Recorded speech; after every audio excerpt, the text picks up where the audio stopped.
Hey everybody, welcome to Do You Believe on Paranormal Zone TV. I want to thank everybody for joining us tonight, and I hope you enjoy the show.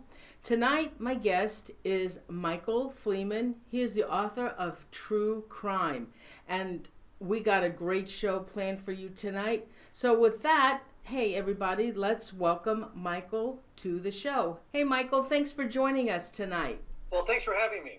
Michael, would you tell the viewers a little bit about yourself before we start the show? Sure. I'm a true crime author. I've written 10 books on true crimes, all sorts of murders going back the last 15 years. And I also cover Hollywood. I worked at People magazine for 15 years and covered all sorts of celebrity deaths and controversies. Awesome. So tonight, we've picked out several mystery deaths, and there's a little bit of conspiracy, I feel, that's behind some of these deaths. And let me just show them our topics for tonight. It will be Britney Spears, Joan Rivers, Lisa Lopez, actually Lisa Left Eye Lopez, John Benet Ramsey, and Whitney Houston and her daughter, Chrissy Brown.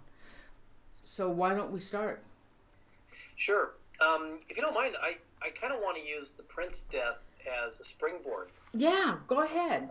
Because it's very much in the news, and it speaks to a lot of the issues we're going to talk about tonight. And that's that with celebrities, so much of their life is a mystery and conducted in secrecy and full of all kinds of spin and lies from publicists, that their deaths are no different. And it's very hard to untangle the fact from fiction, from the myth, from the hype when they died. And that's what we're going through with Prince. You know, he's only 57 years old and was found dead in the elevator of his compound in Minnesota. And they're all, from the very beginning, there were whispers about, was this some kind of a drug-related death? You have to always assume that when somebody who's in the music business and is a relatively young age is just found dead one day. And what emerged was just 6 days before his death, his private plane had to make an emergency landing in Illinois, and his bodyguard physically carried him out of the plane after he had collapsed and become unconscious.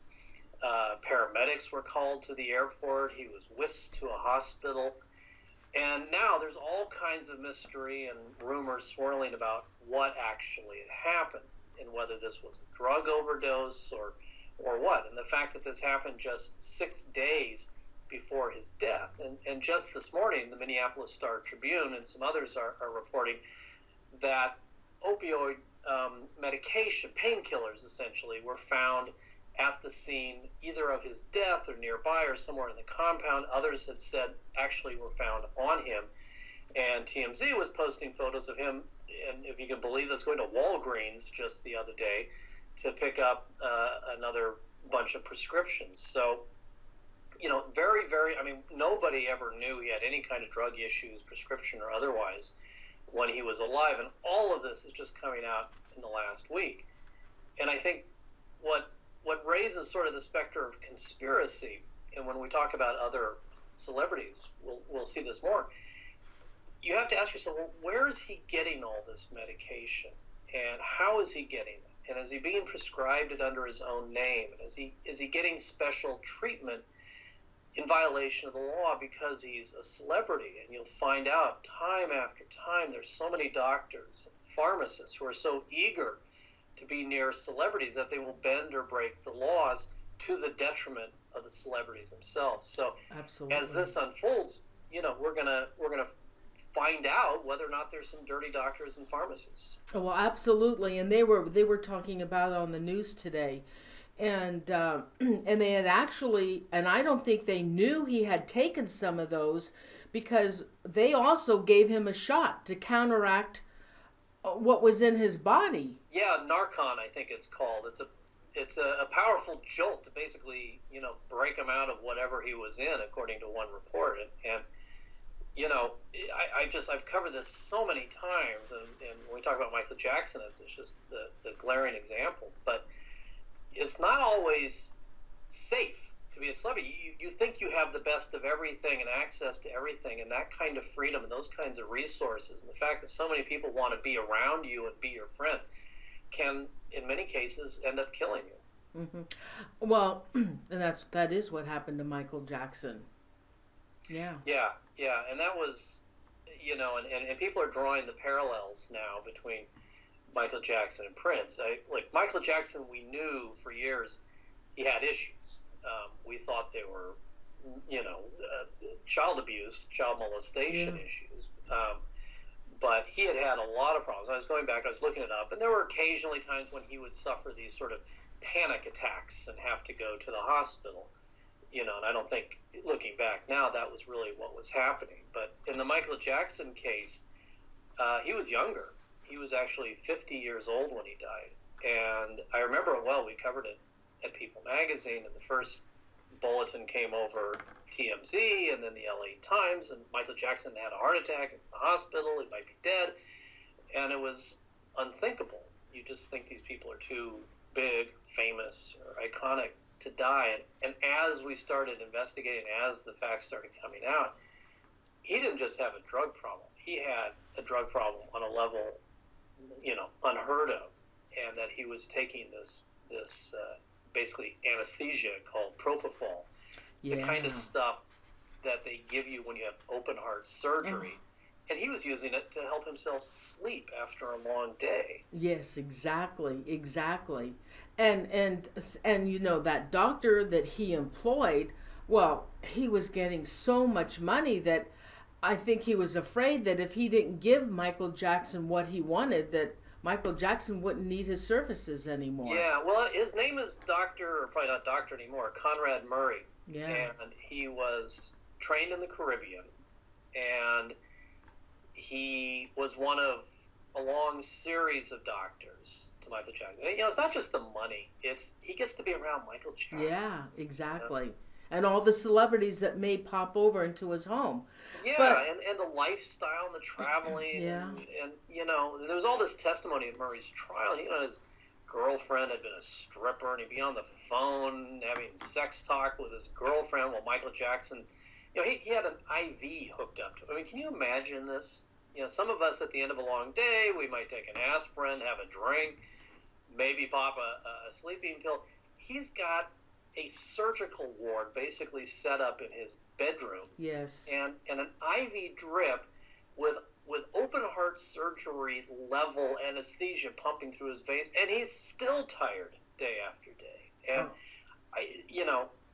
so you ask yourself, who but a celebrity could end up like this, and really who's responsible? And if you talk about a conspiracy, well, yes, Michael Jackson has to take responsibility for his own decisions, but at that point he's so zonked out, you can't imagine what's going on. So now you have a doctor, an actual doctor, took a Hippocratic oath, pumping him full of this anesthesia, and you wonder, is there going to be something like this to one degree or another in the Prince death? Is there going to be a Conrad Murray floating around out there? Well, it's funny because when I was searching for information on Prince, there was a website called the Daily Mail, and they said that there was a man identified only as Dr. D that has come forward and said that Prince spent $40,000 at a time on 6 month supplies of celluloid, It's an opiate. Pills, fentanyl, and fentanyl patches. Highly addictive opioids, painkillers, for 25 years. And he said the reason nobody thought that he was a druggie is because he was a pill man. He used pills. He didn't snort the cocaine, I guess, like so many probably other celebrities do. But Prince would stay awake for, oh my God, for days. And he often bragged about how he could stay up longer than anybody. And he also, from what I understand, he did not believe in time. He didn't celebrate birthdays, and he actually stopped counting days. And he thought by doing this allowed him to still look like he did 10 years ago. Yeah. Which there's just so many with somebody like him, there's so many things going on, and he used to do these. He did these club dates in Las Vegas, and the time would be like whatever 10 o'clock. He's supposed to come on stage, and 2, 3 o'clock in the morning, he'd come rolling in. People will wait because he's Prince, and they can see him in a small venue. And I remember seeing him in a small club. He did this sort of surprise performance in Los Angeles, and this was 2-3 years ago. He's going on for hours and hours and hours. How do you keep that up? How do you fall asleep after all? You can't. And then you surround yourself with nothing but yes men, people who will do literally anything for you. Us Magazine and the rest, they'll say, oh, stars are like us. And, I've been around them for 20 years, and they're not like us. Maybe they're like us, but everybody else around them acts differently.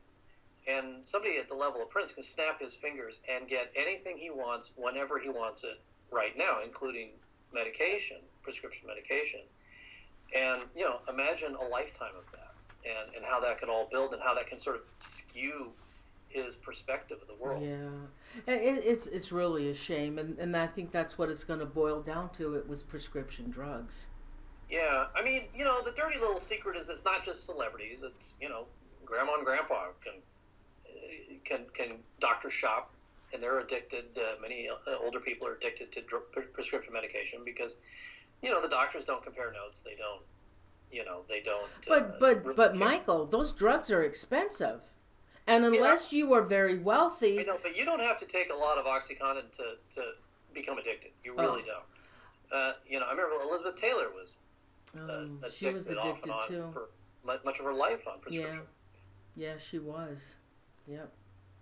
So, I mean, the issue, when you talk about conspiracies, and is like, well, to what degree should these doctors be held accountable for what happened, And just because they have medical license, does that make them any better than like a street corner pusher, And it's a big problem in Hollywood, always has been. Yeah.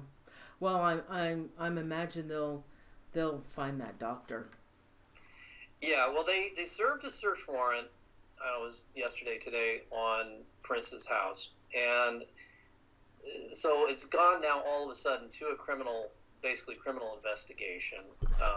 They sealed the search warrant, much to the chagrin of the media, but they did that because they're not trying to tip off anybody in his world as to what they're actually looking for, and obviously they can hide the bottles or whatever right away, but they're aggressively investigating this death as certainly suspicious.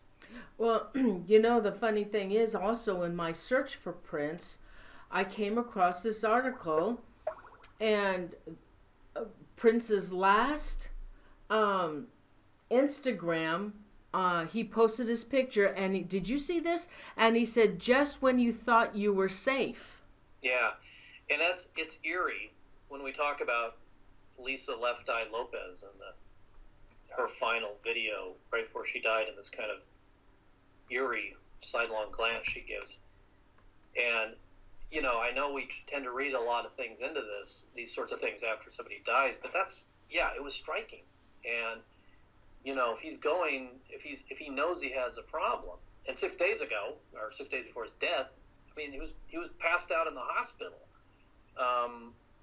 You wonder, did he have a premonition? Did he know things were now spinning out of control? It's eerie. So with Lisa. Okay, well, wait a minute. Let's first of all, let's tell them there may be some people that don't know who she is. Yeah, she was a kind of the early sort of girl hip hop artist, mostly in the 90s. She was in an Atlanta-based group called TLC. They're very, very popular throughout the 90s.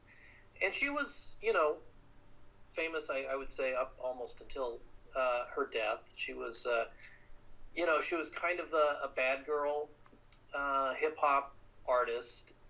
And she had this tumultuous personal life that was covered very extensively by the tabloids. She was a fixture of MTV and E. and she had this very rocky and stormy love life, and I think the most famous incident, she was living with a football star named Andre Rison, and the facts are a little murky, but at some point she, in some sort of state, set fire to Andre's tennis shoes. Well, the fire then spread to Andre's mansion and burned it down, and she ended up in court. So, an epic incident, domestic incident. And she would allege that Andre was physically and emotionally abusive to her. She ended up getting probation. But it was a big story at the time. So this is kind of what you're dealing with. Yeah, right. Now, for those of you who still don't know who she is, she's the one that was in that group that sang Waterfall. Don't go searching for waterfalls, something like that. I absolutely love that song. I love it. I wish I could play it, but then I'd be hit with copyright. Yeah, it's one of those where if you heard 2 or 3 of their songs, you say, "Oh yeah, it was that group," Yeah, and I was surprised because I really didn't know who she was singled out. Okay, so so Lisa Nicole Lopez is her name. She was born in May 27th, 1971, and she died April 25th, 2002, at the age of 30. Yeah. So do you want to carry on the story? Yeah, well, and this is where it all gets kind of weird and spooky. She goes to Honduras, and I think it was some kind of a spiritual journey. I don't think she was actually performing there, and she's there with a bunch of friends. She was into, and you probably know this better than I, but into all kinds of things, and was exploring, a lot of kind of metaphysical, metaphysical things, and she was really kind of in a journey of self-discovery after this very long, very, very tumultuous life of hers. And while she's in Honduras, she's in a van being driven by her assistant, and it hits a little 10-year-old boy who was walking across the street and the road, and he dies. He dies. And being Honduras in early 2000s, there's no major inquiry, nothing really followed up. Lisa pays for the funeral, like $3,000 for the funeral, and that kind of ends it. No publicity about it until much later. In a bizarre twist, the kid's last name is Lopez. Yeah. Not unusual in Honduras, but she's Lopez with an S, he's Lopez with a Z, but right. As we move along, it takes on kind of new importance. And so you flash forward about 2 weeks, and Lisa's on the road again in Honduras. This time she's driving, and she's in an SUV with several people. And next to her is her sister. I think it's her sister or somebody. Well, there was the photographer. You skipped a little bit, honey. Yeah.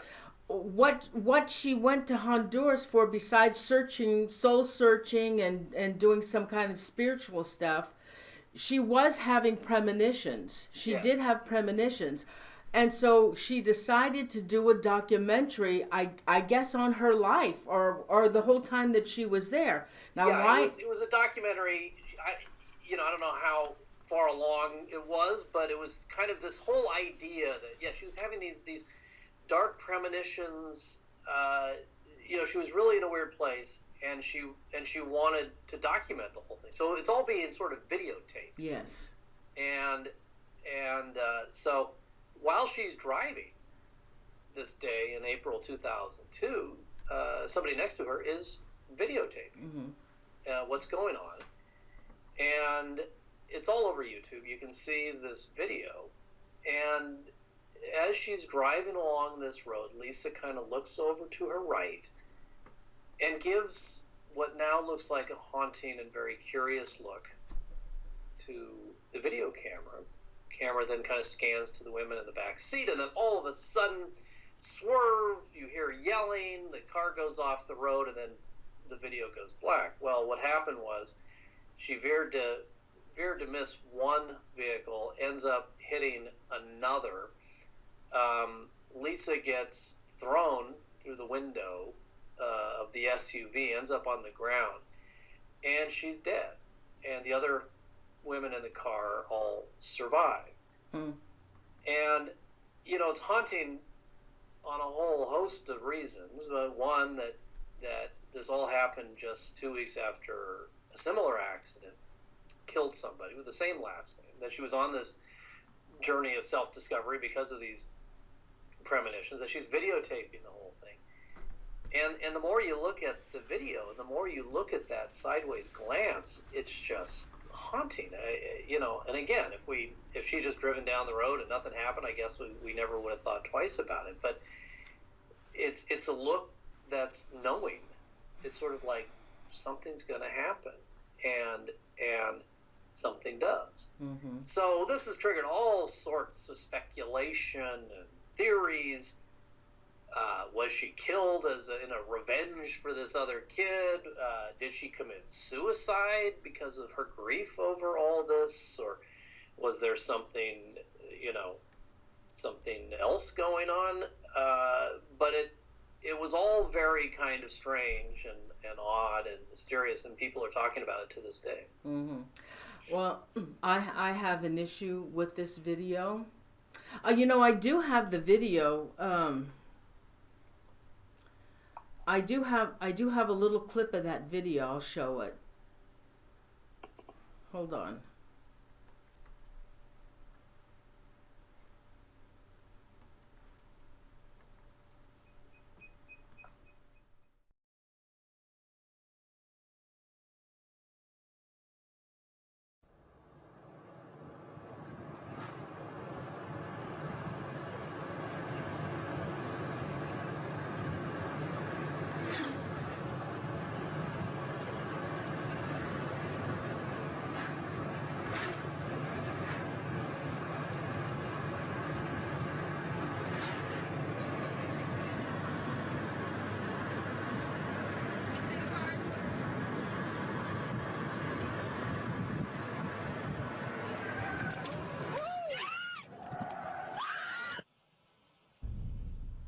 Okay, so I have, okay, I'm going to play detective.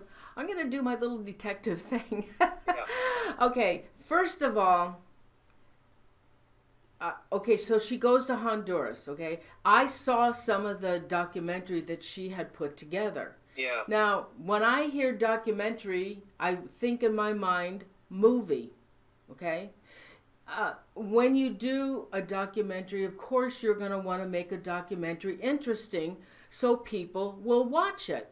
Right. Otherwise, if you're just going to, if there's no anything excitement, they're not going to watch it and they'll go, oh my God, this is so boring. So that popped into my head when I was watching some of this documentary that she had put together.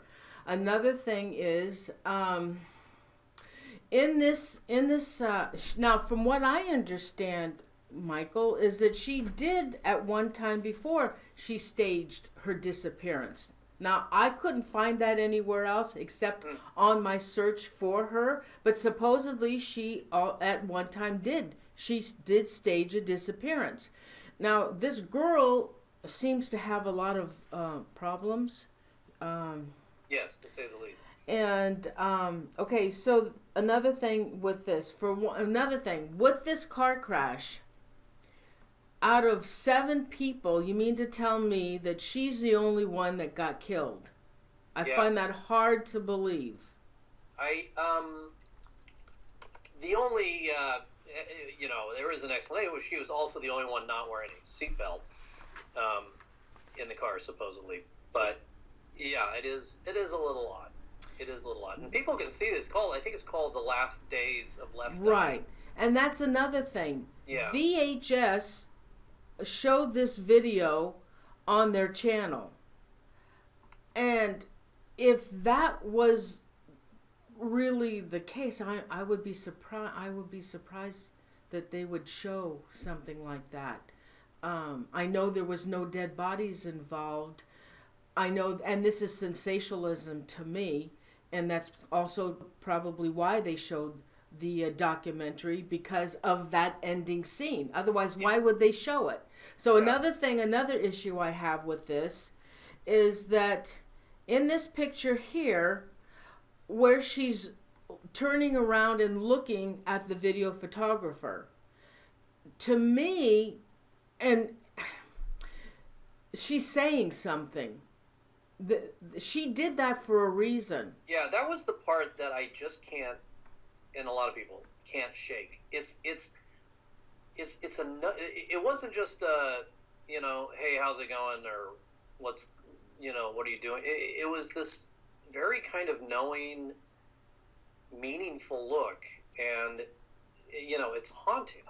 Now, again, if they had just driven on and went to a restaurant after that, I guess no one would have thought twice about it. But the fact that she gives that look within seconds of her death and all this happening is what makes this so compelling. Well, and she's holding a particular object in her hand that says Coca-Cola. Now that also could be a sign to somebody, giving them a signal that, hey, I'm not really dying. This is all fake. It's just something I'm doing, and I am going to be okay. That is one of the theories, and part of it was because just a few days before, this car that she's in kills somebody, and no information came out of that. So it's, Honduras at this time was not a difficult place to, hide secrets. Yeah. And then also in that video, that documentary that she had put together, it talks about the little boy that was hit and killed, and she's in the hospital, and she's in the hospital, and the mother's crying, and but nobody else is except the mother, the girl that was I guess in the car. She didn't feel sad. She was not crying. She showed absolutely no emotion, and I think that was all. I just think it was all staged, Michael. It's hard because with people like Lisa, her whole life is staged. She's a performer, and everything she does, I mean, even when the cameras aren't on, for her, like, all the world's a stage because she's a performer, and she doesn't know when there's always an audience in her mind, and then when you add the fact that she's doing a documentary, it just intensifies that. Yeah. No, I really find something wrong with it, and my personal opinion, and I have a right to one, that I think that one of these days you're going to find that she is alive. She is still alive.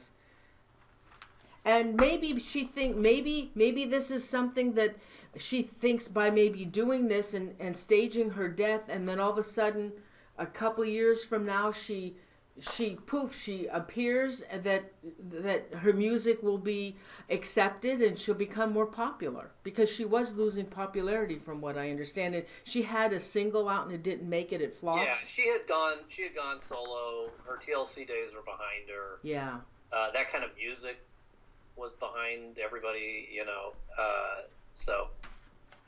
well, we'll see. Now remember you said it. Oh, yeah.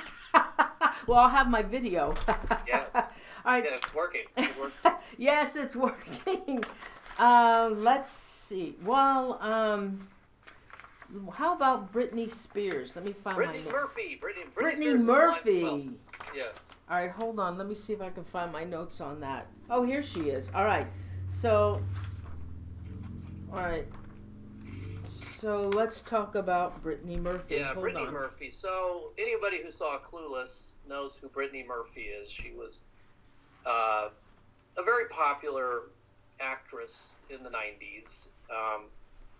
And she was one of those who's kind of known for her quirky charm, her quirky, accessible beauty.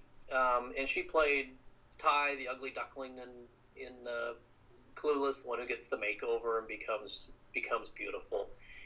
She was in a lot of, very respected movies. Girl Interrupted, Drop Dead Gorgeous, and people forget she actually was Ashton Kutcher's girlfriend for a while back in the day. So She was in the 90s, early 2000s, very, very famous, and was seen as a very talented actress who could do light comedy, who could do drama, who could do a little bit of anything.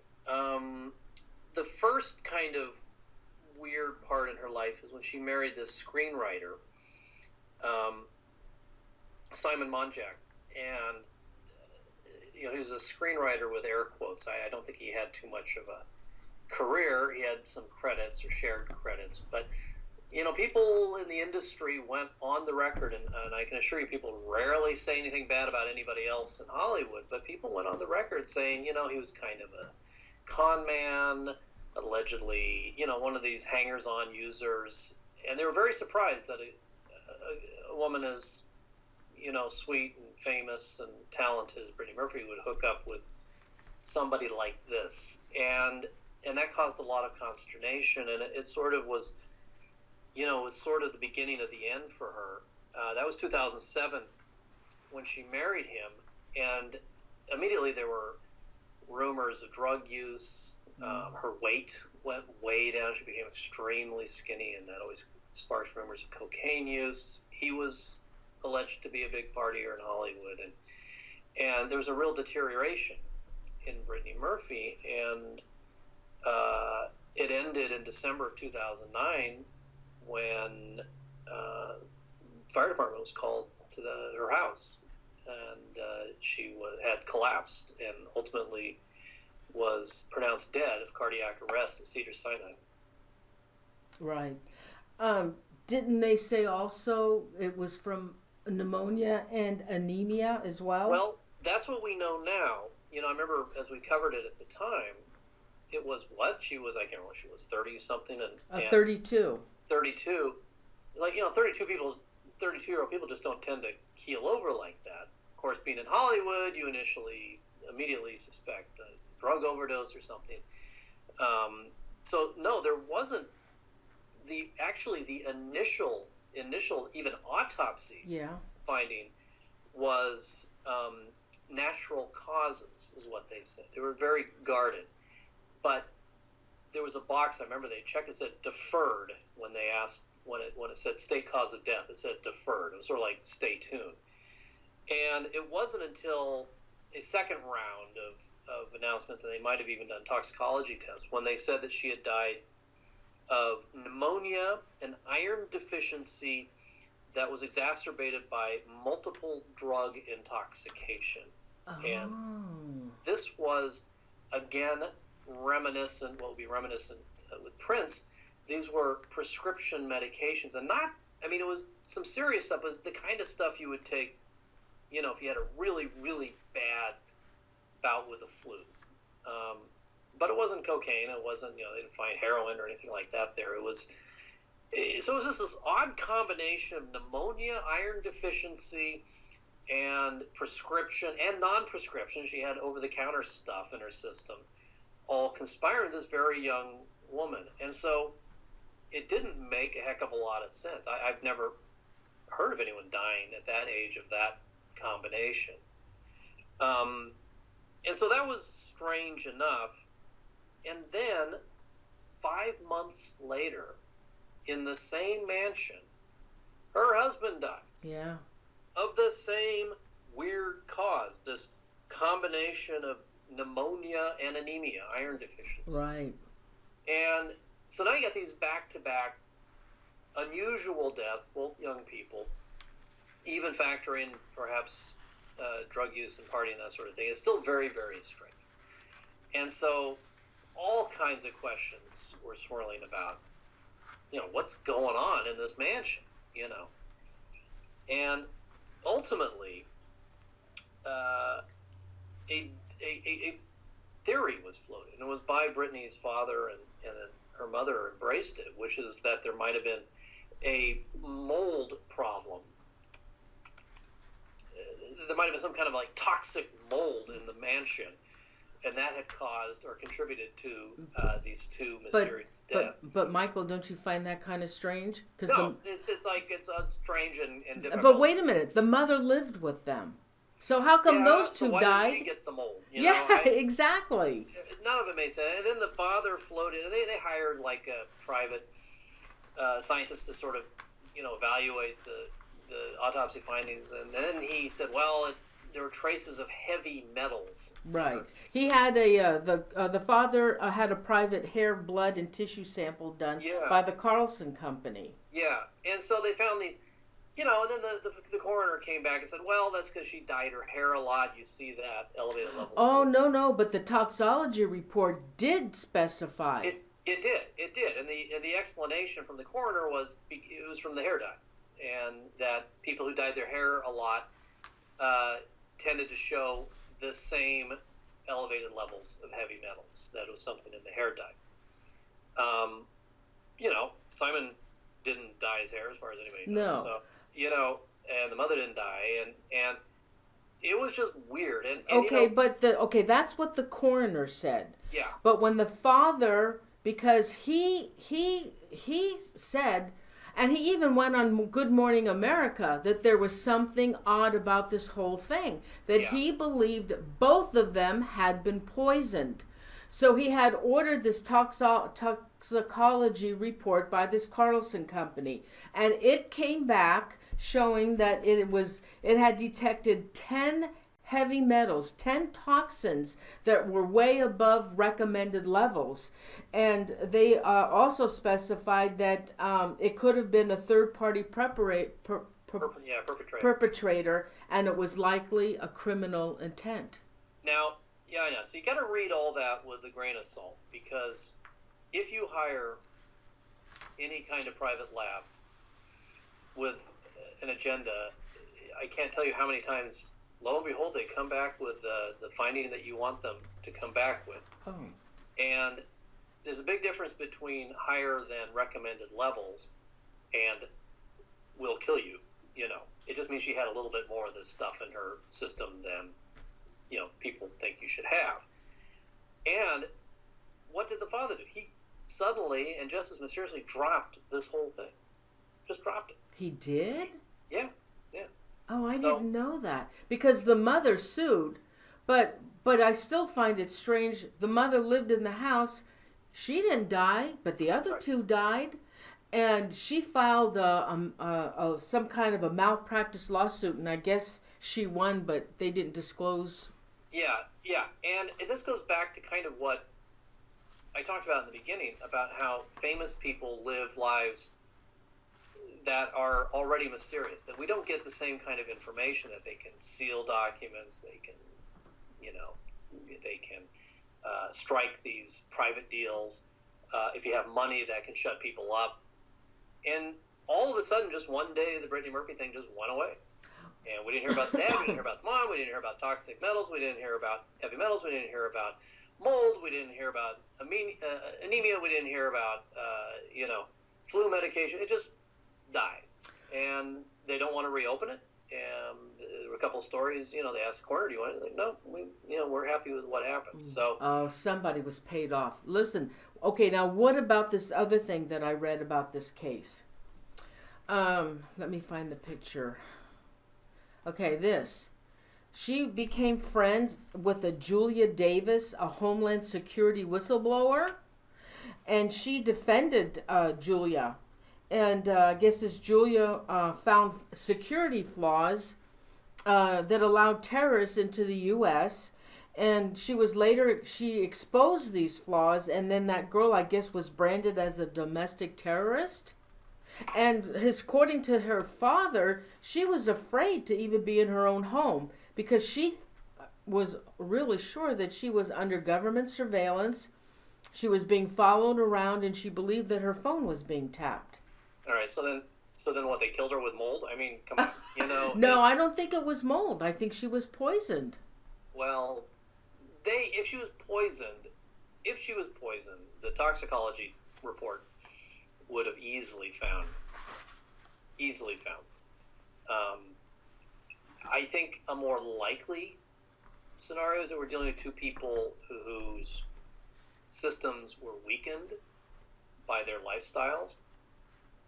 In her case, perhaps prescription and non-prescription drug use dangerous weight loss. Yeah. There were probably other just because they didn't find medications in her system at the time of death didn't mean they weren't in there, for years before she died. Simon, her husband, had quite the reputation for drug use. And, it could just be as simple as their bodies just were so weakened. Well, I could see where she would. That what would give you and I pneumonia, killed them.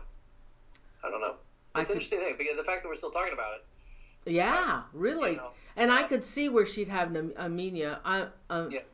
I saw her in some of her movies, and she was a walking skeleton, Michael. Yeah, she looked horrible. She was scary. Yes. And it's just, it's another kind of sad, you think about the celebrities who have everything, and the pressure to look good, especially for women. She's getting into her 30s. She's not getting the roles she used to get in her 20s. No. They will diet dangerously. Look at Angelina Jolie right now. She's scary. Oh, God, but she's been like that for a long time. Yeah, a long time. And if you're like that for a long time, that maybe some bodies can handle it, some can't. Especially if your weight goes up and down, which is another, they'll lose the weight for a role and then they'll put it back on. So, it's not as, I guess, mysterious or as fascinating to say, but they're just not living healthy lives. They're under a lot of pressures that you and I don't have. And it weakens them. And then you add in the fact that there's money and protection and spin and publicists and all this other stuff. We don't, we don't get the kinds of answers in these cases that we often want. Yeah. And here again, okay, so then here you go. Another case of drugs. Yeah, and so you got to ask yourself, well, who is prescribing this medication? Didn't some doctor look at her and say, "Boy, Brittany, you're too skinny. You're not healthy enough for this stuff. Take it easy." I don't know. This was one. We've had other cases where the doctors themselves came under scrutiny. Michael Jackson being the biggest one.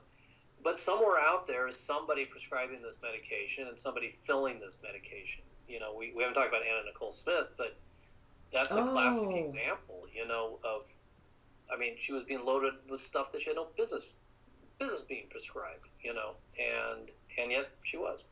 Well, there's a lot of cases we could talk about, but we just happened to pick these.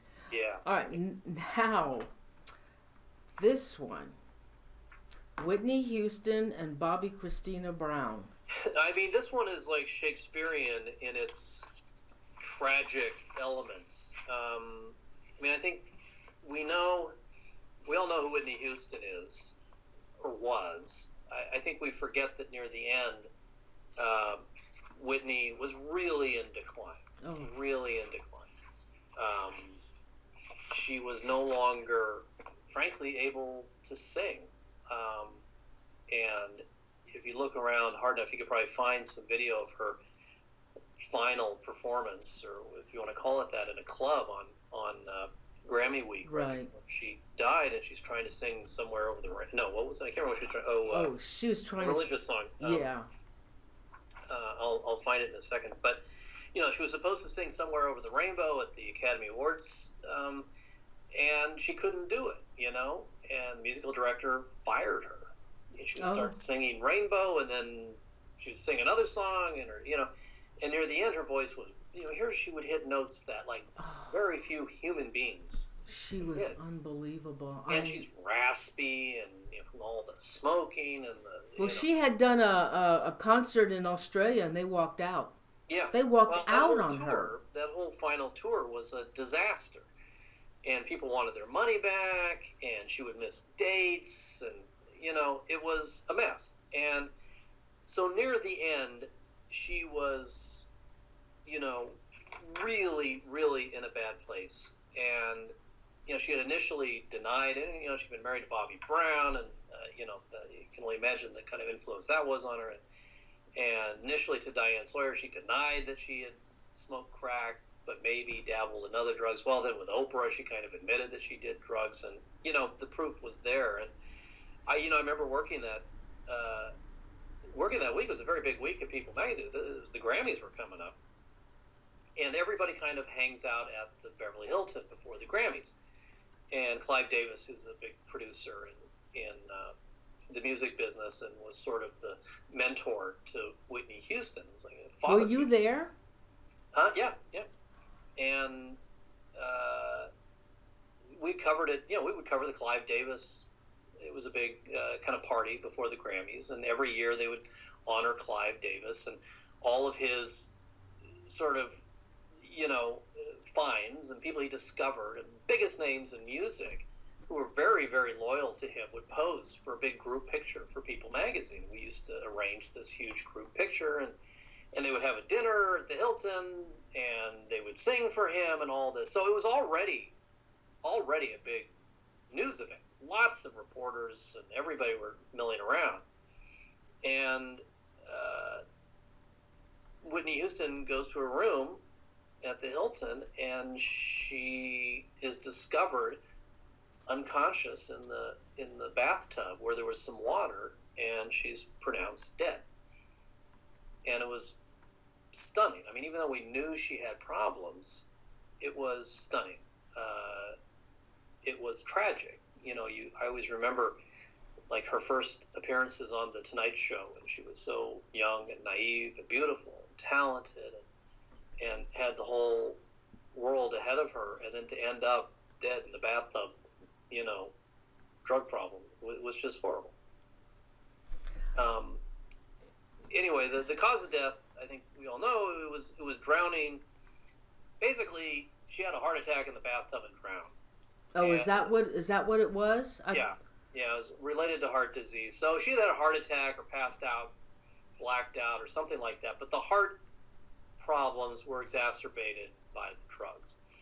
And this is something you see a lot of, and something we're going to ask a lot about Prince, is you don't necessarily have to have an overdose to die of drugs.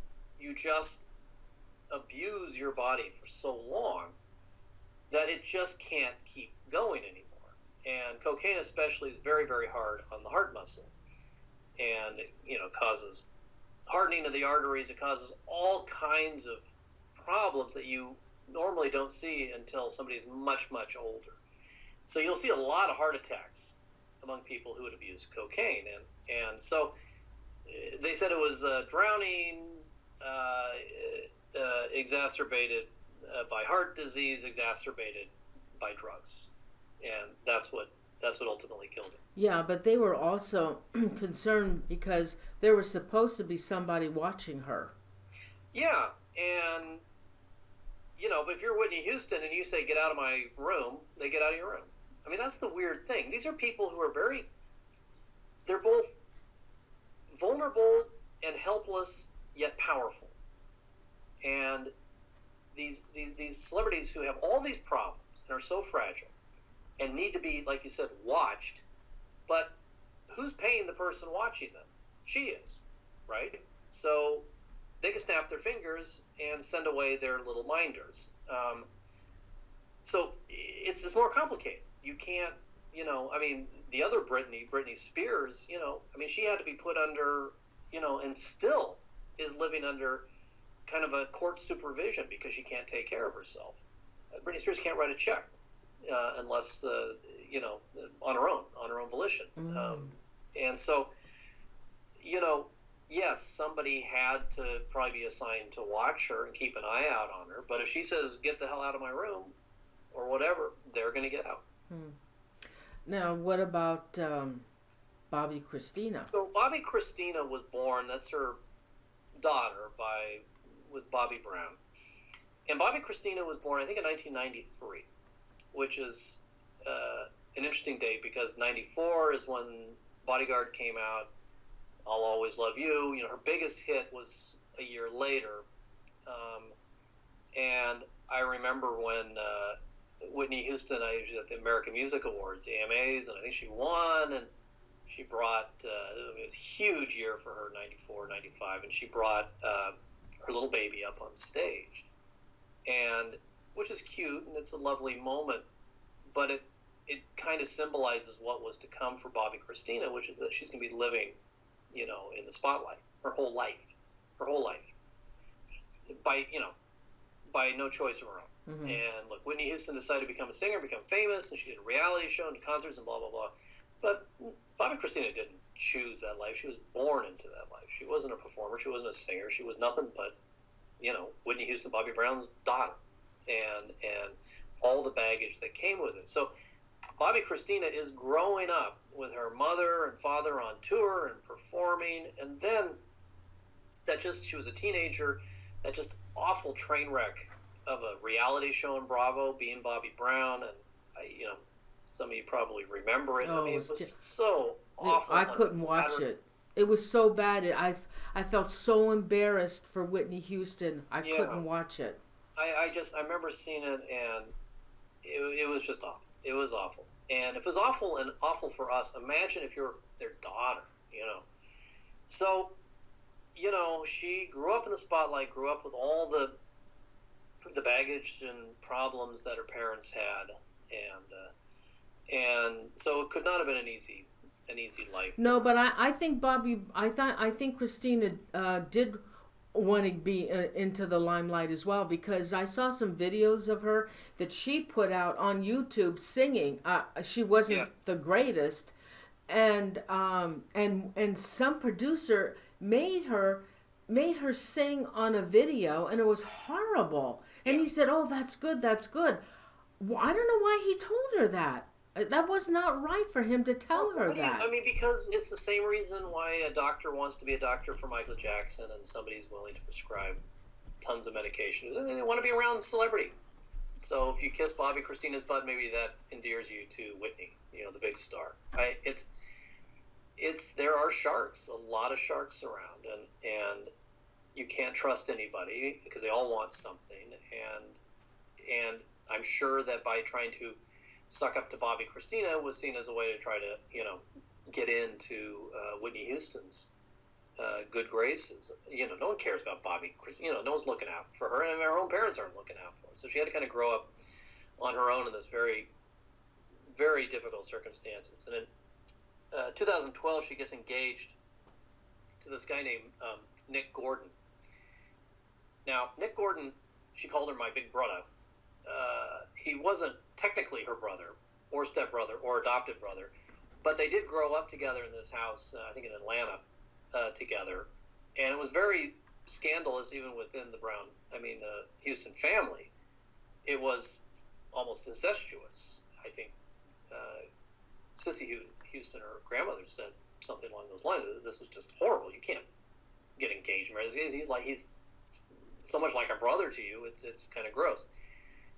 But they did, and they did announce in 2014 that they were married, although there was some dispute about whether they actually got married. So now she's just off into a weird world, engaged and married to a guy that for a long time we thought was her brother, and the family objected to it, and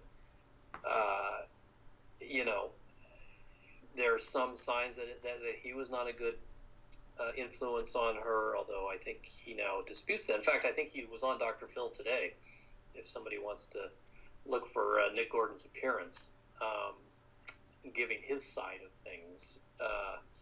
So anyway, on January 31st, 2015, Bobby Christina is found passed out in a bathtub at home.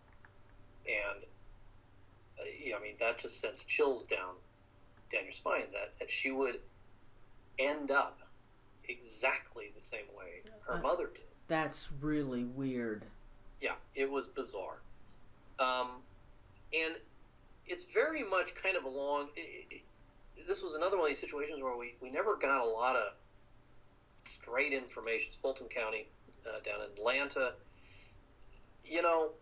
They did an autopsy. She's still alive. She was basically brain dead.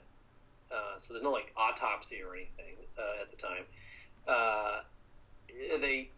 They transport her to a hospice, and she's essentially a vegetable for the next 6 or 7 months.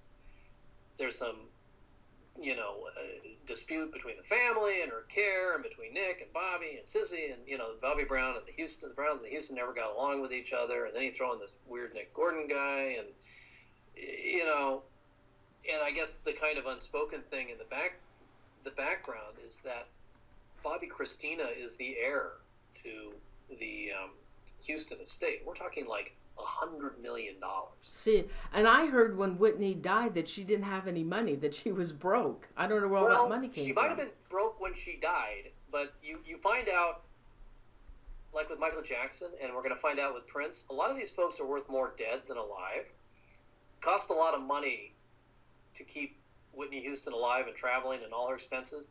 When she dies, as cynical as it is, it's nothing but income. And Michael Jackson made more money dead in the years dead than he did in the immediate years before, when he was still alive. I heard Prince had his estate was $100 million. Well, Prince, I've heard the exact same thing, which is it's $100 million and it's zero, that he had money problems. Oh. I can assure you right now that everybody is downloading Prince songs. Oh God, they've made a fortune since he died. Yeah. So, people are still buying Whitney Houston music.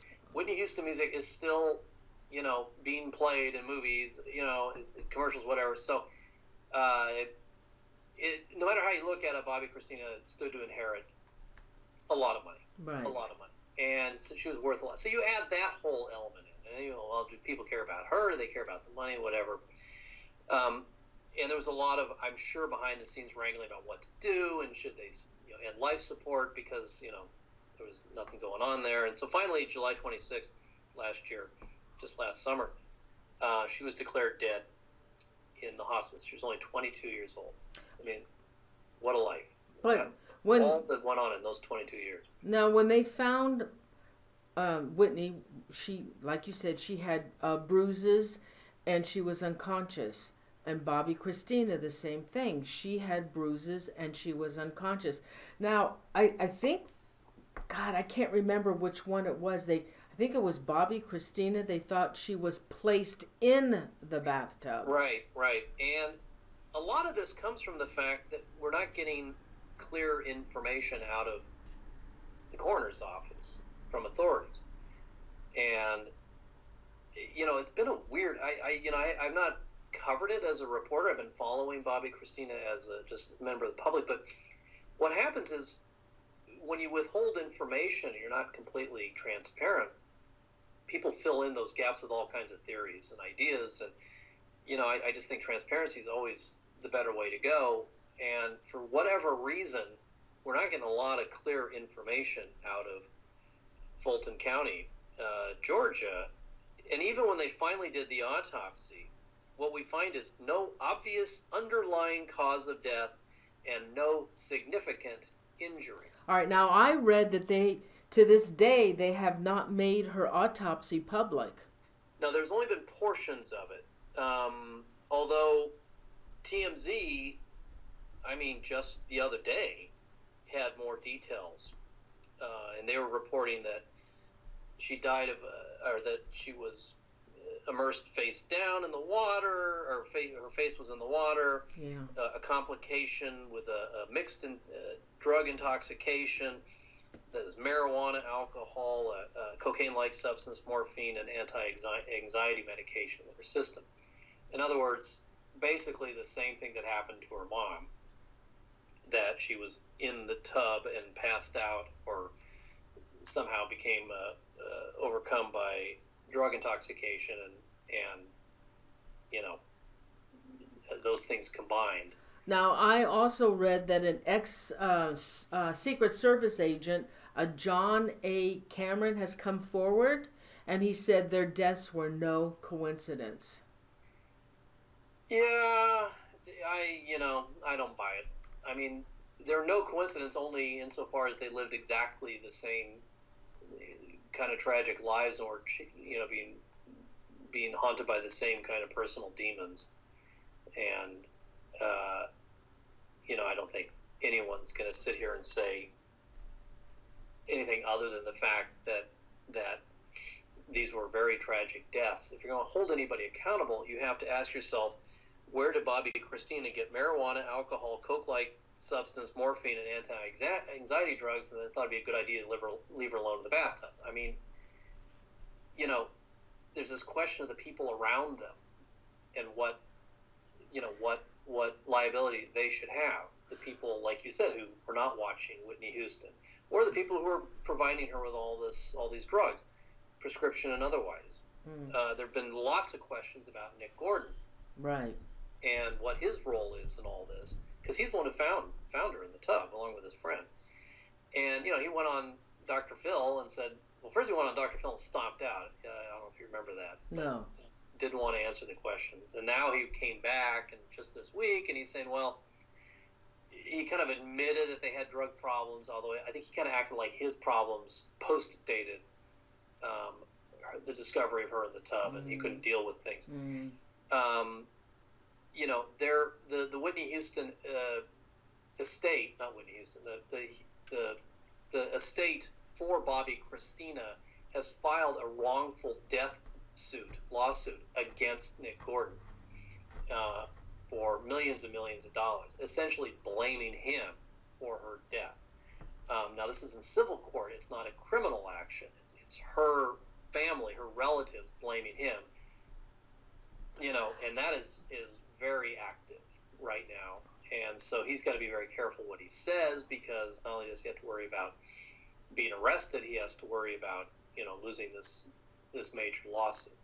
Now, this Leola Brown, who is, I guess she's Bobby Christina's aunt. Now, she is going around and she's done videos, she's been on TV, saying that their deaths were intentional, and she blames Pat Houston for this. That she was somehow involved, because I think everything is going to revert to that Pat Houston now, isn't it? All that money. Yeah, I mean,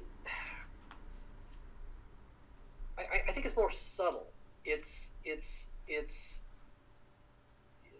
these are not accidents insofar as this is the kind of thing that just happens. I mean, maybe not. Maybe regular people die all the time in the bathtub if they have a drug issue, but with these folks, when you add in all the money and all the fame and all the stakes and all the stuff that people want from them,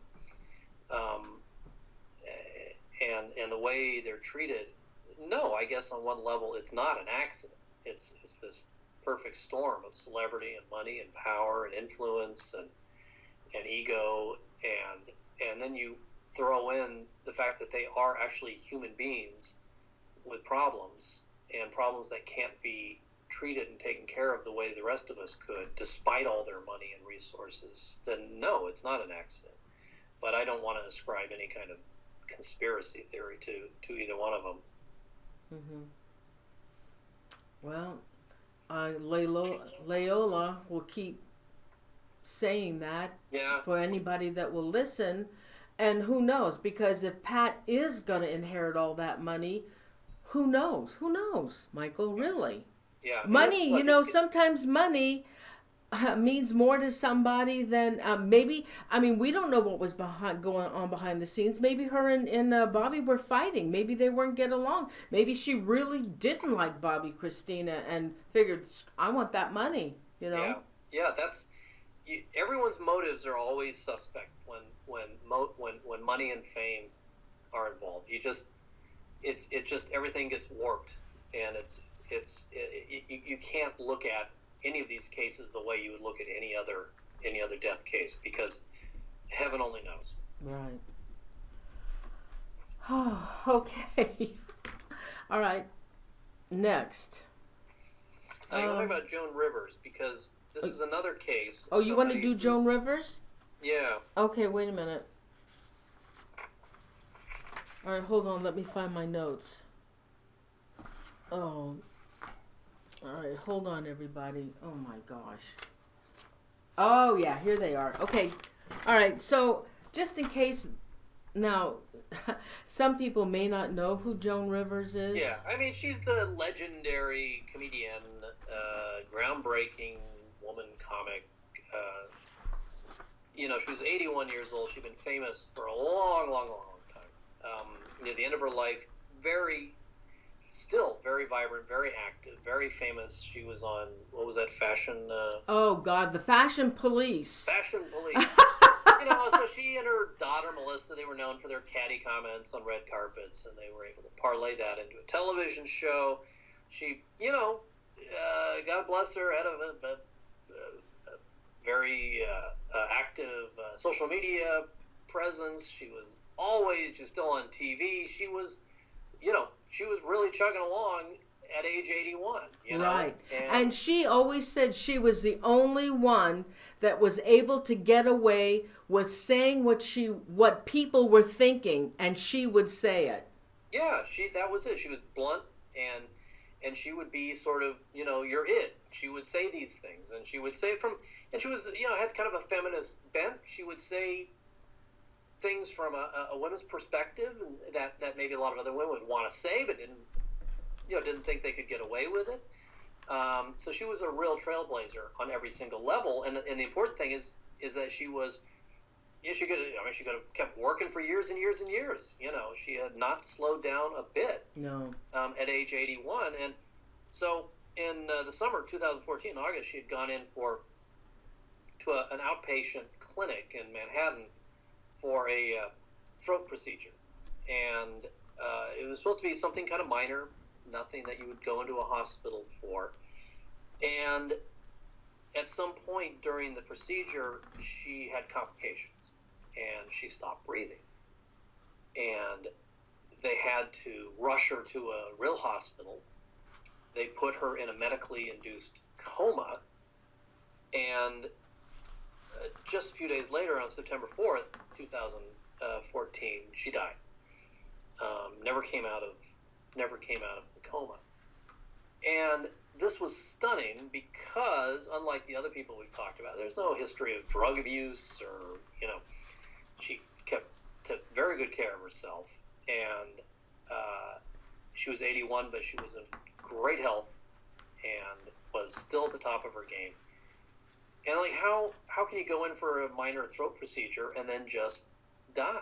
Well, she went in to see the doctor because she was getting sore throats all the time. Yeah, it was nothing, it was no big deal. No, she was going in for an endoscopy.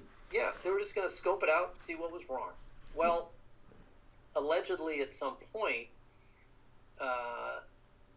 they performed a biopsy on her throat, took a little sample of tissue, and this allegedly, perhaps, caused muscle contractions. That's a complication of this. And her blood pressure dropped, and her other vital signs dropped, and this clinic may not have been equipped to handle something like this. Well, they weren't supposed to do anything like that. Well, that's what the allegation is, that they had no business performing a biopsy because that's a surgical procedure. She had to give consent, which her heirs say she did not do. Now, Michael, I also read that one of the doctors did a selfie, and then and so while Joan is zonked out a little bit, one of the doctors, and she's actually Gwen Corbin, she's a very famous, like Doctor of the Stars, Doctor of the Stars in New York, posed for a selfie in the examination room while Joan is kind of zonked out. And we talk about things that happen to celebrities that don't happen to the rest of us. I mean, no one's going to take a selfie of us lying there. No. And so you got to ask yourself, well, while she's taking selfies, who's watching the blood pressure, And so getting allegedly a procedure she was not supposed to be given, that she allegedly did not give consent, doctors who were not supposed to be doing what they were doing in this setting. It wasn't equipped for it, and allegedly distracted. Now these are all allegations, and Melissa, her daughter, filed a lawsuit against the doctors involved in all this, and it's being litigated at this very moment in New York. It's basically a malpractice suit, and you have to ask yourself, well, if she wasn't Joan Rivers, would they have acted this way, or was it just bad luck? Clearly there are a lot of unanswered questions here. But this woman who was still at the peak of her profession, cut down in a very bizarre way. Yeah. Now, the thing that I found very strange was Melissa didn't want an autopsy done, and the autopsy would have clearly showed what was going on. What kind of sedation was she under in that doctor's office? Because there was a certain kind they could not use because they weren't licensed, I guess, for it. And they would have found out too if there was any kind of like hole in her throat to help her breathing, I guess. But she didn't want an autopsy. Yeah, Now, I can't even begin to explain that. now we would have had it done. We would have wanted to know. Yes, Yeah. I want an autopsy. I want to know what actually was the cause of her death. Of course. But if Melissa's filing a lawsuit, a malpractice, why would she want an autopsy? I don't know.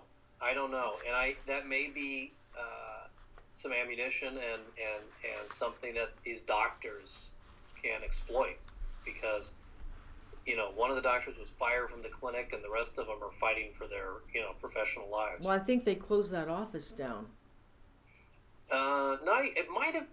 No, I think it reopened because there was a story the other day about protesters out in front of the clinic. Oh, I heard they were going to close it down. Yeah. Now I understand they did in October. They closed the case. Yes. So it's proceeding now in civil court as a malpractice case. Yeah. Well, boy, that still is a strange one to me.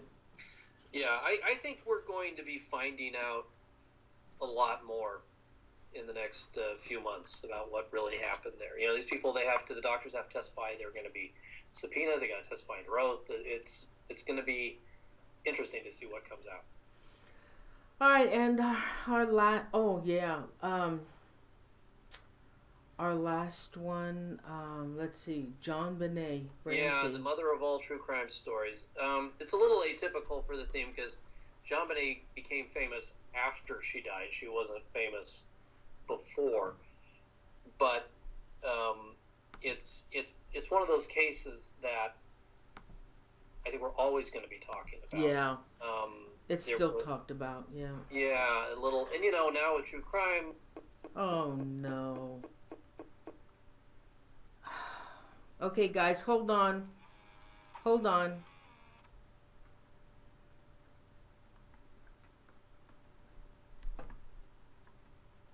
Okay, just hold on for a minute. The laptop went off. Hold on. It'll be up in a second.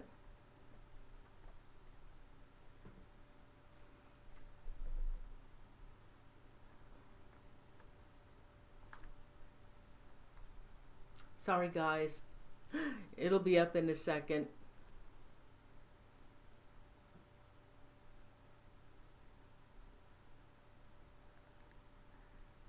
Okay, I'm just going to put you guys on hold for a minute, okay? I'll be right back.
Okay, we're back.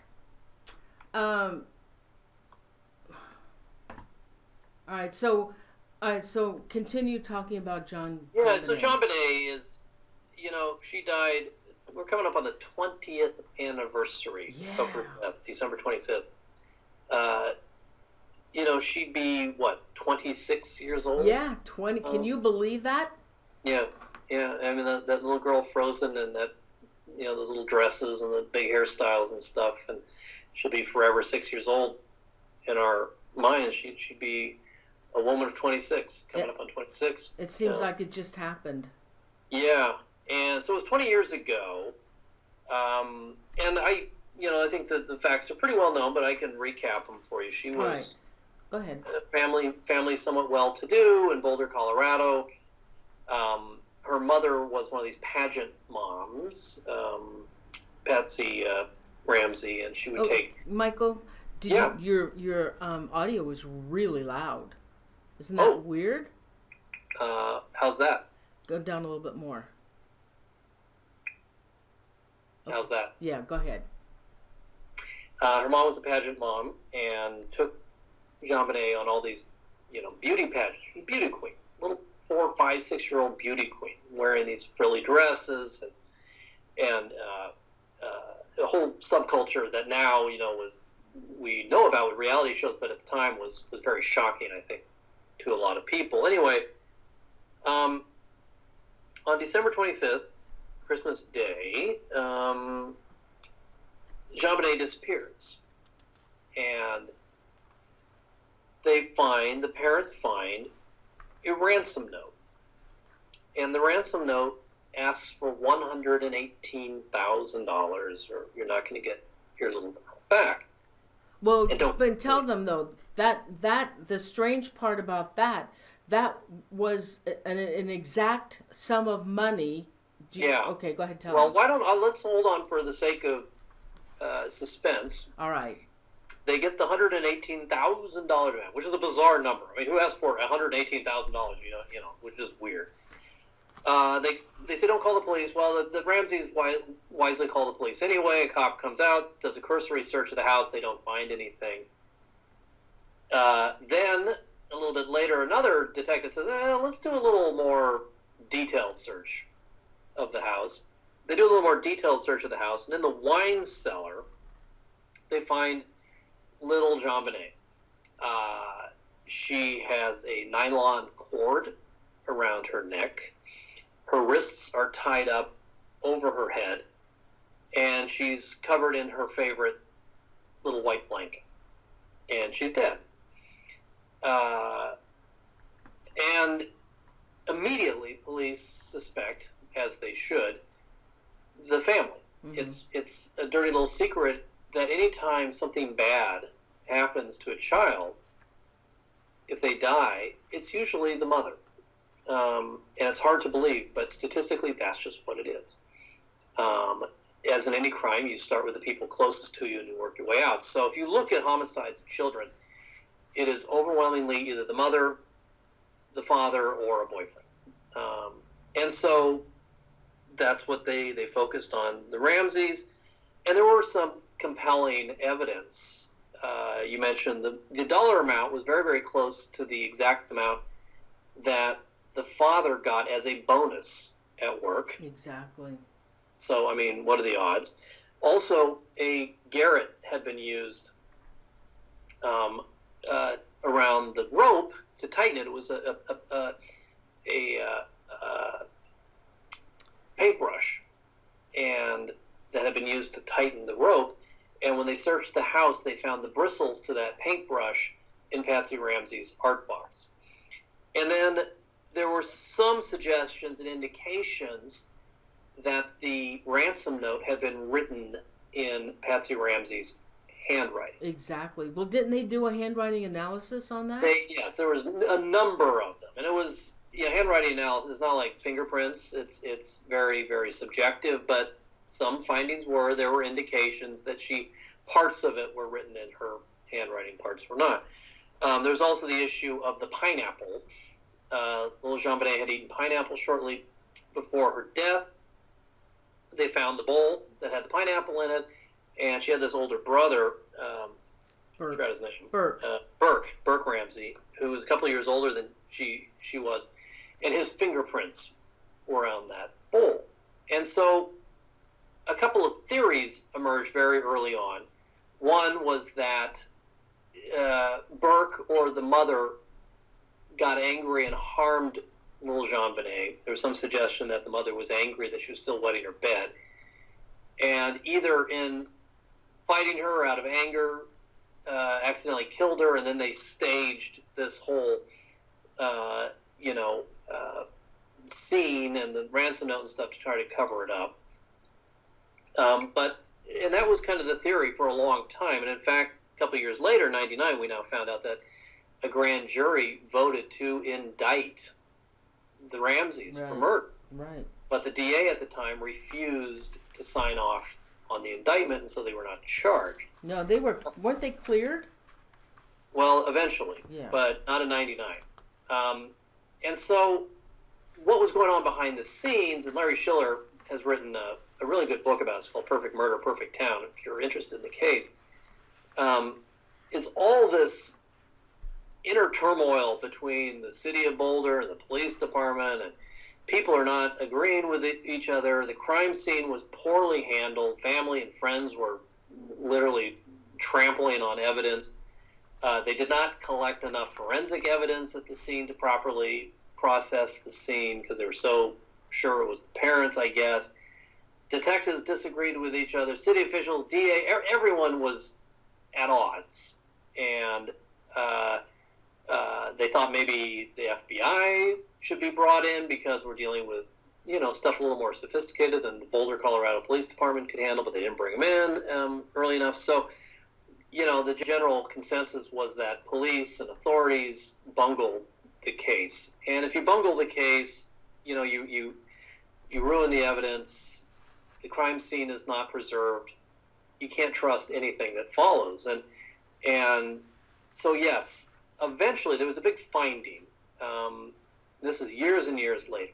They were able to, as DNA technology became more advanced, they were able to find enough blood evidence on Jean-Benet's underwear, and it was a mixed blood sample.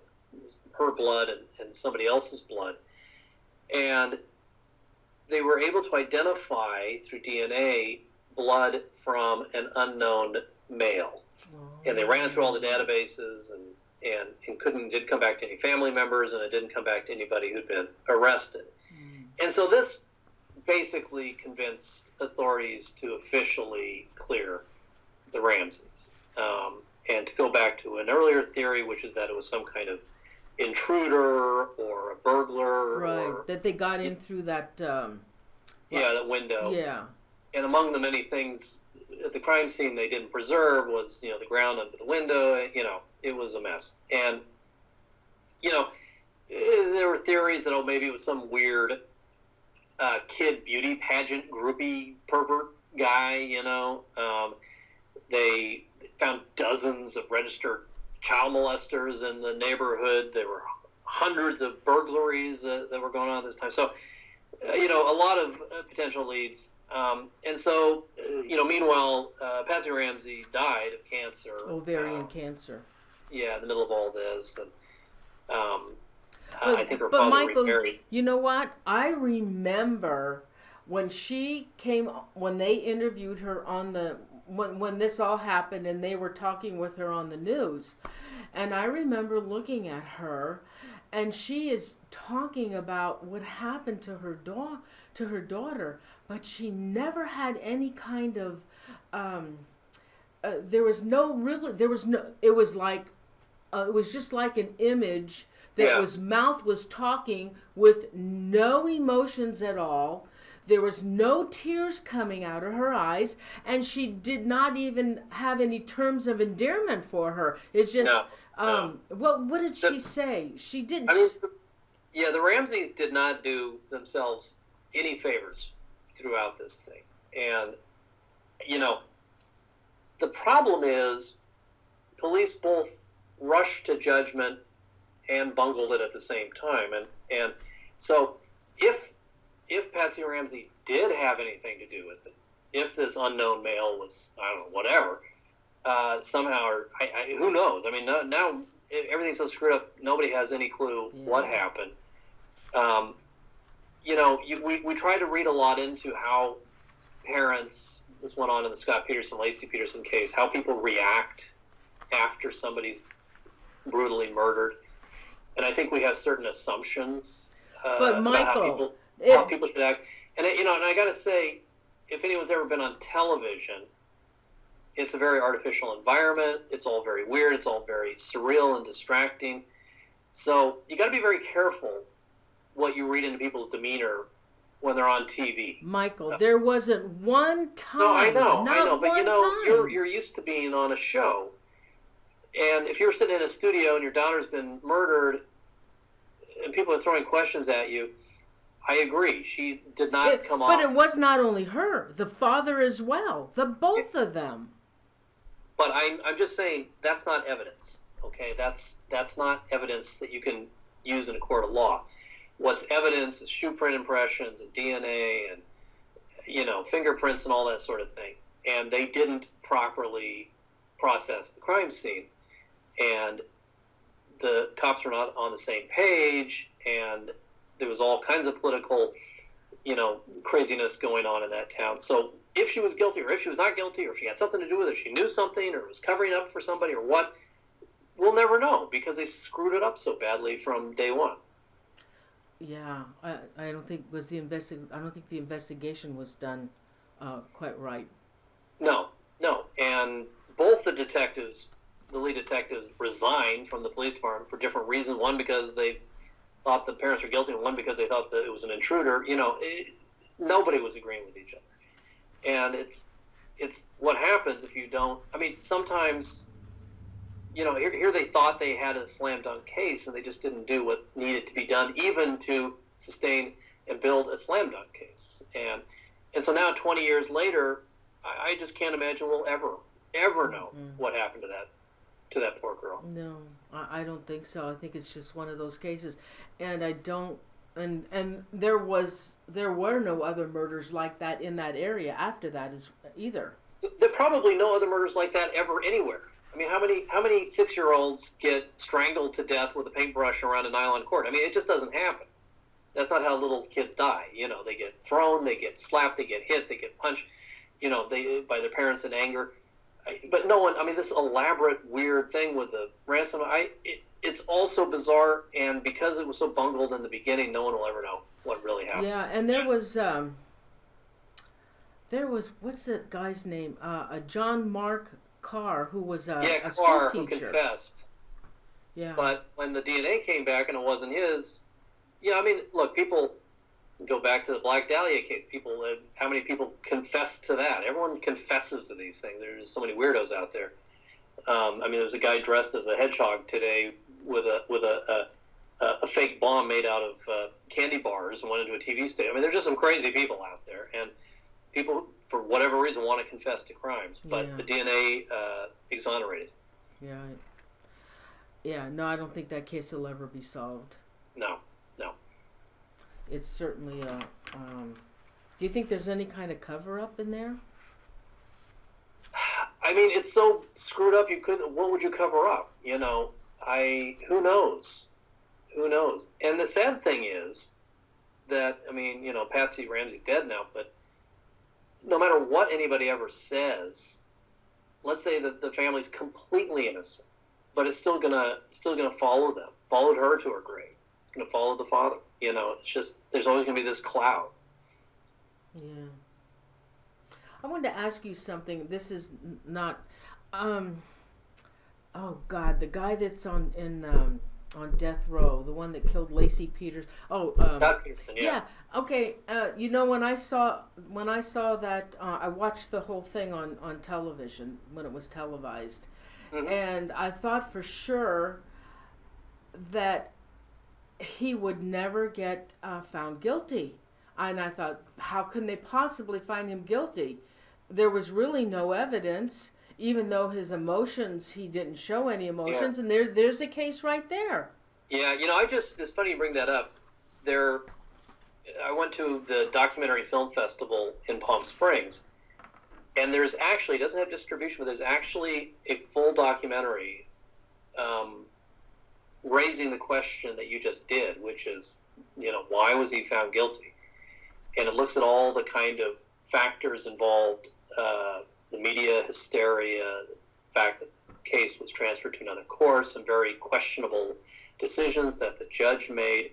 And actually, if you go on my Facebook page, True Crime page, on Facebook, I posted some stuff from that documentary presentation. Mark Garrigus, his attorney, was there. Scott Peterson's sister was there. The filmmaker was there. And they're out looking for distribution, but this, in one form or another, especially after all the popularity of the OJ miniseries, I think you're going to see sooner rather than later a new take on the Scott Peterson case. And do you think they'll ever there is kind of a consensus building that maybe just as unsympathetic as that guy was, you can be a jerk and not guilty, and it's not a crime in this country just to be a jerk. And you wonder how much was he convicted because he was a jerk, and how much was he convicted because there was hard evidence against him. And anyway, this is a fascinating documentary, very provocative, and it raises those very questions. So go on True Crime page on Facebook, and you can look at my take on it and see a couple of stories that were written about it. I posted, and a little video clip. Okay. Michael, thanks so much. Michael, would you tell the viewers where they can find your books, and that now you just mentioned that you are on Facebook? I am on Facebook, True Crime page, all squeezed together, one long phrase, True Crime page. There's a picture of me on it, so anyone who wants to talk to me, I know it, Norene, that's how you reach out to me. I'd love to hear from folks. You can find my books on Amazon. Crazy for You is my most recent book. Just punch in my name, Michael Fleeman, Fleeman, on Amazon, and all my books come up. Hey, guess what? We, Super Witchy in the chat room, she wants to know, can you ask about Casey Anthony? You want to talk about her? That's a whole show. That's a whole show. Actually, we are going to do a show on her, aren't we? You should. Oh, should, yes. And, no, wait a minute. I wrote many Casey Anthony stories for people. Isn't she the topic that we're going to talk about? Mothers. In July, right? Coming up this summer. Yeah, mothers who kill their children. Yeah. And we, even though she wasn't, she got off on that. So we can include Casey Anthony, okay? Oh, definitely, yeah. I forget who we're going to talk about. Smith. Susan Smith? Susan Smith. Okay, you know what? She's another one. When I saw her interviewed on television, and again, she was another one. I said, oh my God, that lady, she's guilty. I said to my husband, I said, you got to see this lady. She's talking about her 3 dead boys, and she's faking it. It's so obvious, and not a tear coming. I would have been hysterical. And I said, that woman is guilty. And sure enough. Or nuts. Oh, yeah. She said she was nuts. She was I think nuts, that'll be a great show. And I hope. So who are we doing? We're going to do Susan Anthony, Susan Smith. Who else? Yeah. Oh, we'll do Casey. We'll do her, Casey Anthony. I mean, even though she was, let's just touch on it anyway, even though she wasn't convicted. Who are the other ones we were going to do? I got to tell you, I don't remember, but we will have a compelling lineup. Yeah, because it's one of those stories you just can't believe it. It's like it just seems like it seems to contradict nature. Yeah, that a mother would kill their own, and it really touches a nerve. I think it'll be a good show. Okay. Anything else you want to tell the viewers? You already told them where they can get your books and that you're on Facebook. No, Amazon and True Crime page on Facebook. Please send me. Please reach out. I'd love to hear from you guys. Okay. Oh, Michael, thanks so much. So, All Michael, right. We'll be back in July, and we'll be doing another true crime story. Yay. Thanks, Sure. Michael. Thank you so much. Thank you. Good night. Thank you. Good night. Good night.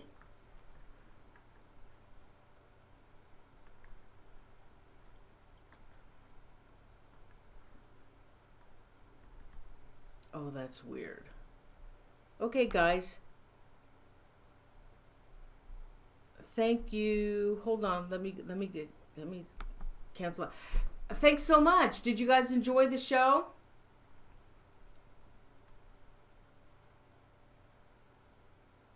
Oh, I didn't see the question. Uh,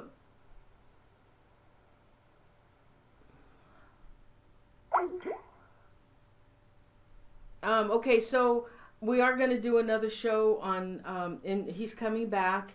And I want to thank everybody so much for joining us tonight. And thanks to my mod, Annie, sweet, unique Annie. And Crystal. Crystal, I saw you in there earlier, and Royce wasn't feeling well. He wasn't feeling well today. You guys got to say prayers for Royce, okay? And I'm hoping that he'll be back on Monday night. And well, I'll do some shout outs. Hey, if anybody that's new that's watching, if you guys would please subscribe to my channel, I'd appreciate it. And don't forget, if you want show reminders, just go to my website, ParanormalZone.tv, and there's an email or a contact in there that you can sign up, and because I sent out, I don't know, about 150 reminders today. So if you want to get on that reminder list, go ahead and do that. Yeah, I don't know. He doesn't feel well. He's been having some issues. All right, so let me do some shout outs, okay? So, Super Witchy, I See Lies, Willful Today, Butterfly Kisses, Chippateri, Jen LL, John Rad, Phil M. Okay, guys. Aaron Kemp, Mama Joe Buffalo Woman, Griffin, go to bed, Griffin. It's late. Unique Annie, thank you for modding, honey. River, The Unseen Scene, Lynn Bowling. There you are, Crystal. Thank you for modding. Miss Kruger, Carrie Y. What? Oh, I'm sorry, honey. Hope your doggy gets okay. Okay, hold on. Who's this? Wait a minute. I see somebody. Oh my God, from Greece? Are you kidding me? Oh, awesome. Thank you. Dashi Sul? I'm sorry, I'm really bad at pronunciation. Crazy Gorgi, thank you from Greece. Amy Jo Steele. Oh, from the UK. Oh my God, it's 4 a.m. Oh my God. Wow, thanks. Dawn Renee. Oh, it's okay. I wish somebody was making me dinner. I didn't cook dinner tonight. Jimmy Cortez, how you feeling, honey? You guys got to say prayers for Jimmy, too. He's having some issues, and I don't think he felt good on Monday. So, Jimmy, love you, honey. Take care of yourself. I hope you're okay. Hold on. Let's see. There's Unique Annie. Thanks, honey. Spirit Encounters. Carrie Y. Ginger Simmons. There you are. Nina Nichols. Thanks. Hey, Tina Nichols. Lully Tubi. Anybody? Oh, you're willful today also. Oh, okay. I thought you were from UK. Tracy Boyning from Wisconsin. B Singer 11. Margarita Harveth. Yes, Margarita. Wait a minute. Hold on. Toria May 66. Miss Paula. Hold on. God, it's going by too fast. L. Miller. Oh, thank you. Please, Toria, please subscribe and sign up for reminders. Tiffany Twisted. Oh, Phil M. It's 4 a.m. Oh, okay. Oh, you're okay. Awesome. Don't forget to join us on Monday nights, too. Travis Williams. Travis Williams, didn't you used to watch the show before? Your name sounds familiar. Okay, Jimmy. Diane Hilbert. Mona Joe from Canada. Good night. Nancy Sopovita. Maria Sandra Amador. Carl White. Carl, you're always in the background, but see, sometimes I catch you. United Kingdom. Dawn Renee. Okay, I see Lies. Super Witchy. Oh, there's Royce. Oh, honey. You made it. Everybody, say hi to Royce. You feeling okay? Lisa Reynolds. Say hi to Royce, everybody. He isn't feeling well, and I'm worried about him. And I'm worried about Jimmy. Anybody else want to shout out? Tina. Anybody else want to shout out? Say your prayers for them, okay? Jeremy Lagos. Hi, Jeremy. Oh, good. Thank you, Mama Joe, for doing that. Anybody else want to shout out? Okay, so, yeah. Anybody? Oh, Trulty01 from Norway. Awesome. Greta T. Angie Chandler. Oh gosh, what was I gonna say? Oh, Heather Wemhoff. James Murphy. Anybody else want to shout out?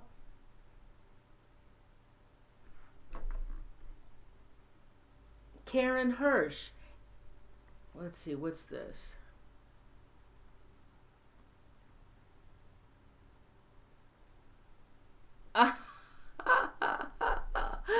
Oh, that's funny. Carrie Y. Carrie said, what's his name, Carrie? Corey Feldman came to watch the show. That's cute. Cherry K. Montalbano. Sable Noggs. And Jeremy's from Canada as well. That's cute.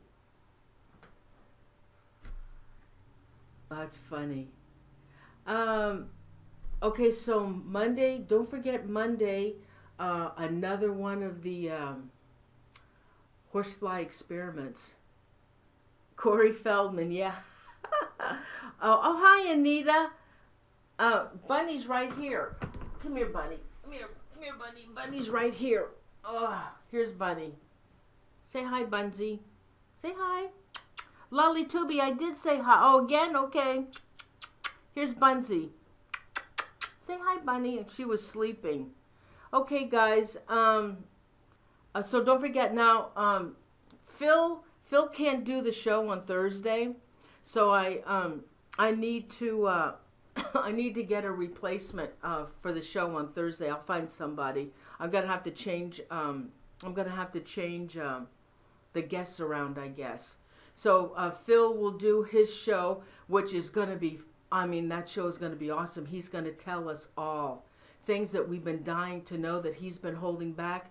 He said that he's gonna tell it all. So I will set up another date.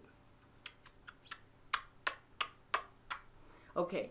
All right. So I'm going to go. Everybody, thank you so much for joining me. Don't forget Monday.